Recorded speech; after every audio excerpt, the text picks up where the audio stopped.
What's up, watch nerds? Thanks for joining me again today. I have another fabulous build from Namokimods. I happen to be lucky in that I think I'm one of their favorite children. They keep sending me just beautiful things to build for you guys, and I'm not complaining. Today, something else. Check that one out. Yeah. So, why don't you grab yourself a nice cup of whatever you feel like drinking. Join me down on the bench. Let's get this puppy built. What's going on, you guys? Here we are down on the bench. Now, I haven't even dug into this stuff yet, so I'm just going to tear through it real quick and unpack.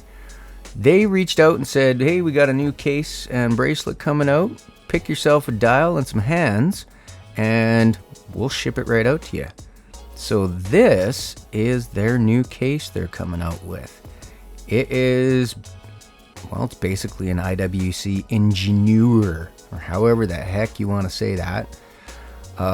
It's gorgeous. Two-tone yellow, gold, and silver case, and bracelet to match. It's pretty fabulous.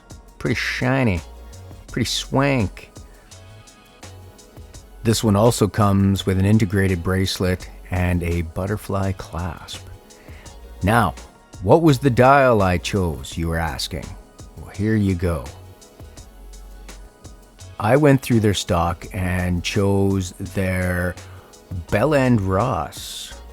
It's a black dial, gold indices, and this is going to look fabulous. It's a BR05, I do believe, is the model number of the B and R that this is. But I think this is going to look great. So, first things first, we have to determine which of the dial feet we need to snip, since we need to snip, and that's easy enough. And if you notice, I also chose a movement with a black date wheel. In my mind's eye, the white date wheel was just going to throw things right off. So black was a much better idea as far as I was concerned. Also, if you happen to notice, these dial feet are just, I don't snip them. I hold on to it and give it a wiggle, give it a twist, and these ones are breaking off perfectly. Absolutely spot on. So not even any need to file these ones down.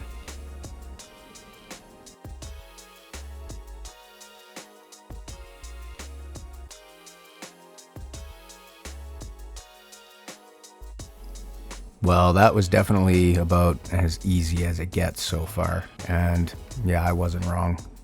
Black date wheel is definitely the right choice for this one. So, in case anybody was wondering, I forgot to show you guys what I was wearing.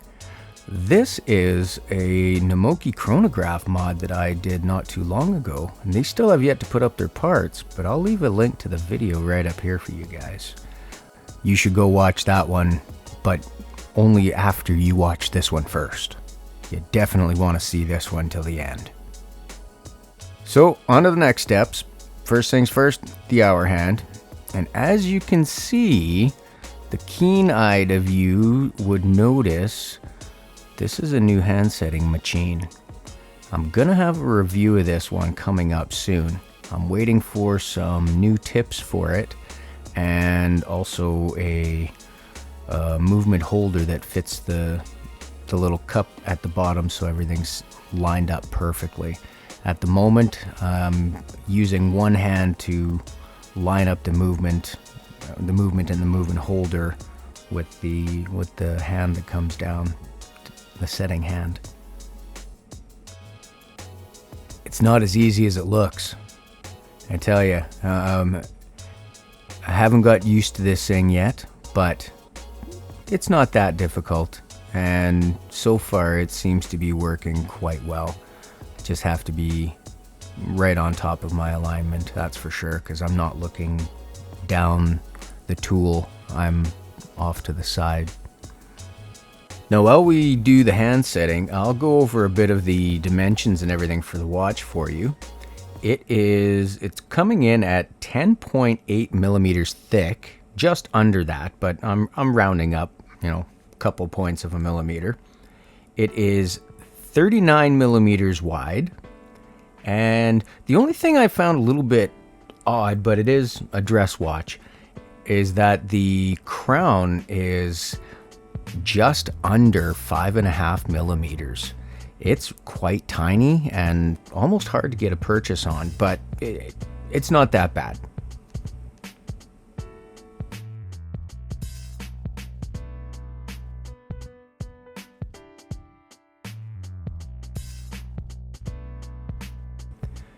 Now, I'm not sure if you'll be able to see it here, but what I'm doing is just kind of checking the alignment, seeing how well everything's stacked up, and it's meh. I'm not happy with it. So I do wind up taking it off and redoing it before I carry on to the second hand.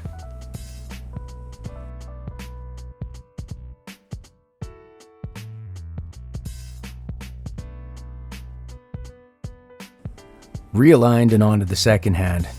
Now, typically I'll do this with a piece of Rodico, but I figured I'm going to try it with the tweezers. You know, watchmakers been doing it for hundreds of years with the tweezers. So it wasn't actually as difficult as I thought. Now, I think that this part here is the most difficult, is trying to get it onto the hand setting tool, you know, because you have to move it and wiggle it. But it seems to hang on there, so I'm happy with it. And the second hand sat down a lot better than the other two hands I found. But again, like I said, I'm learning the machine, learning the tool. I'm used to doing all of my hand setting by hand, so this is a little bit different. I'm upgrading.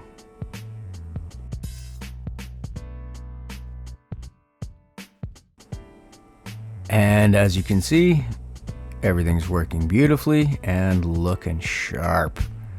So, spend a whole bunch of time cleaning, making sure everything is spotless.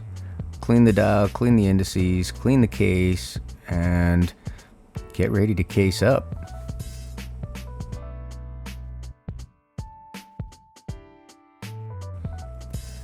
I swear, no matter how much I clean things, there's always something that manages to get under the crystal at the last second. But anyhow, what I'm using here is actually, it's a lens cleaner. It's a little felt pad tool that you can buy for cameras and things to clean lenses. They are really nice for working on watches and getting off those last few specks of dust.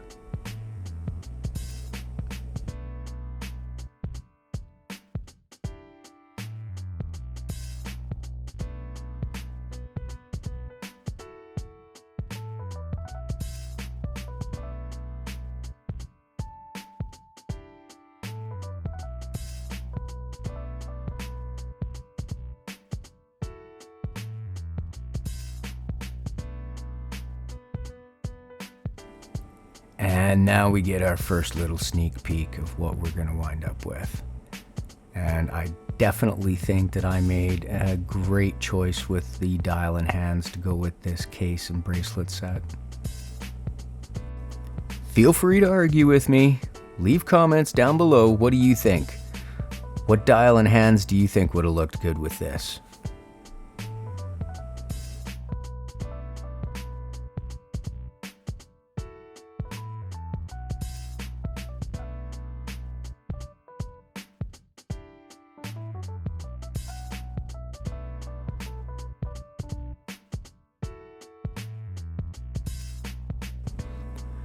Now for the crown and the stem. So I typically have a fairly good idea what I'm able to snip off of here, so I'm gonna start with about yay much. Right before I snipped it, I thought twice and I figured, you know, I'll leave a little bit extra just in case, because I've never worked with this case before. So better safe than yelling and screaming at myself. After fine-tuning the fit of the stem, try it and make sure one last time that we're 100%. Make sure everything is screwing down properly and the crown is operating properly. Other than the fact that it's so small, I'm fighting with it, but we're all good. So I'm going to take it out one last time, and I am going to hit it with a little bit of lube on the gaskets. Now, I did forget at the moment to put some thread locker on there, but I did come back afterwards and do that as well.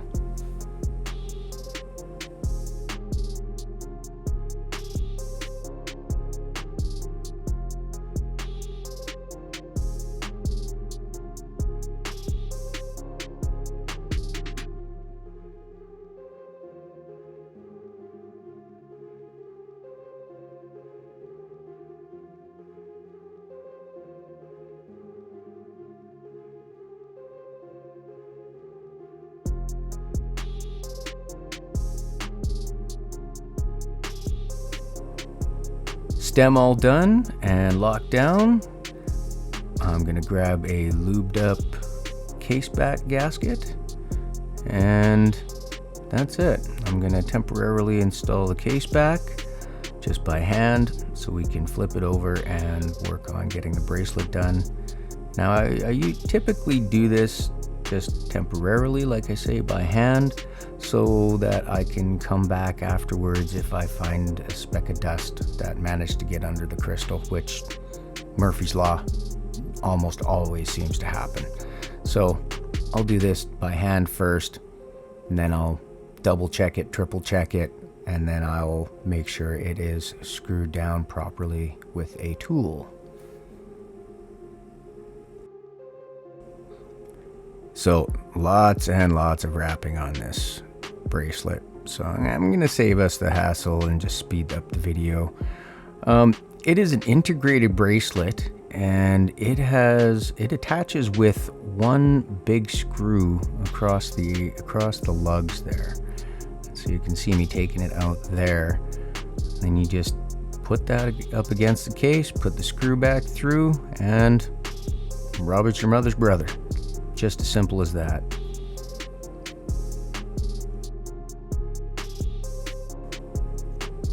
Then flip it over, repeat the same process.